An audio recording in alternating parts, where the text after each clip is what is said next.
नुकताच फायरवर आपण एक रील पोस्ट केला होता.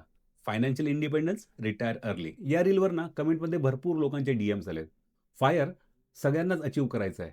पण त्यासाठी लागणारी हिट ना, इथेच बऱ्याच लोकांची मिस्टेक होते.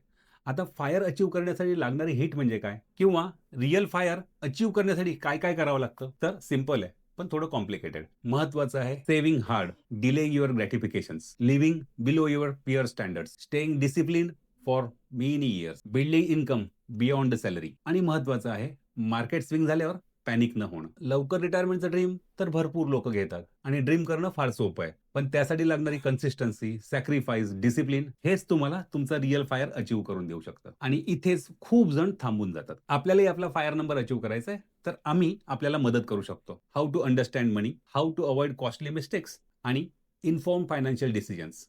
Growing wealth, securing future. हेच आपलं ब्रीद वाक्य. कमेंट करा हिट, मी तुम्हाला नक्की रिव्हर्ट करतो. Thank you.